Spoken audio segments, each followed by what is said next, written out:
Okay, so here's how you're going to leverage content clusters as a business owner to literally 10x or 100x your views while staying in your niche and not diluting your audience.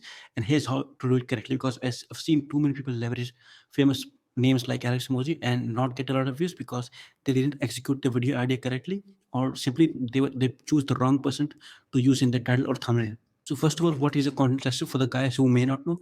Now, content clusters are basically people, so brand names who hold a lot of weight and hold a lot of attention on them. For example, in the business space, it's Alex Emoji, and in the entertainment space, it's ISO Speed and like Grant Cardone. These are the people who hold a lot of weight and hold a lot of attention. Some brands will be like Nike, some past figures like Hitler or Genghis Khan or Napoleon. These are the guys who hold a lot of weight and hold a lot of attention. So you can leverage these people to literally 10x or 100x your views while staying your niche and not diluting your audience and not getting ghost subscribers on a channel. So first of all, you need to identify the guy that is famous within your niche. For example, if you're in the cold email dropshipping lead generation niche, the guy you want to leverage is Alex Hormozi because he's hyper relevant and super famous right now and holds a lot of attention. But if you're in the entertainment niche, you can use ISO Speed. This video is specifically for business owners because that's who I target. If you're in real estate investing niche, you can use Grant Cardone, Naval Ravikant, and people like that. So if once you find your guy that you want to milk and get a lot of views from, now you need to find their relevancy and how much is weight they hold right now in the moment you're making this video. So for example, if I were to make a video on Grant Cardone, I wouldn't really do it because he doesn't hold a lot of weight. I would rather pick Alex Hormozi if he is within my niche. So how to verify this?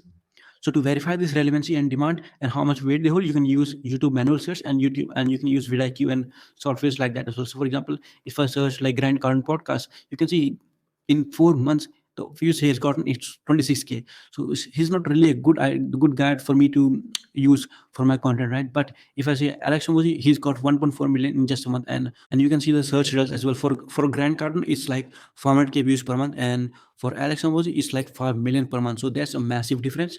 And but if I really had to make a video on Grant Cardone, I will execute it perfectly, because if you use these names and people open your video and they feel clickbaited, they're instantly gonna click off your video, and the YouTube algorithm will decide to push your video or not, because the whole YouTube algorithm depends on viewer satisfaction. How satisfied is a viewer after they click your video? Are they liking the video? Are they watching it for longer periods? Are they commenting? Are they sharing? So these are the metrics that you want to keep in mind while creating these videos. Now, once you find the guy you want to leverage and you found that they are relevant to your niche, you want to find their past content related to whatever video you're making. So if I were making a video on paid ads, there's a lot of content of Alex Emoji discussing paid ads, and he's relevant for that content, and he's also relevant for like LinkedIn and YouTube and content like that. But if I make a video on Alex Emoji's advice on cleaning basis, likely not gonna get much view because Alex Emoji is not known well for that. And unless you're making a video about Naval Ravikant, he has loads of content in basically every area of life, whether it's investing or happiness or anything.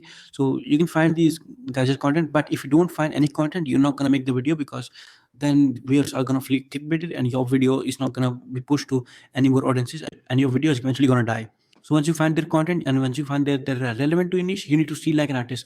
I see loads of people copying the video idea, but they change the format entirely, or they don't keep the same video length, or they don't use the like same thumbnails, and that's why their videos die. For example, this trend was started by Instant.ai, if I know correctly. Now here's a guy who steals like an artist perfectly. Now Michael Bernstein is very well known in a dropshipping niche already, but he used Alex Emoji to get loads of views, or nearly 200K views on his content.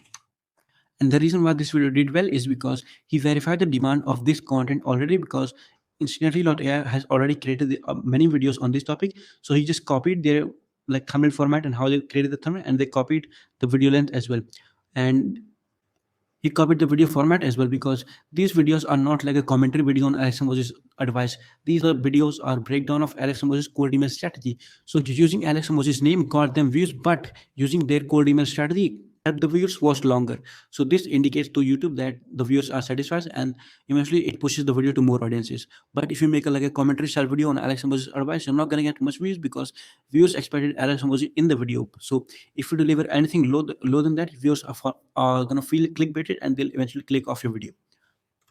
Okay, so this was a quick video explaining what content clusters are.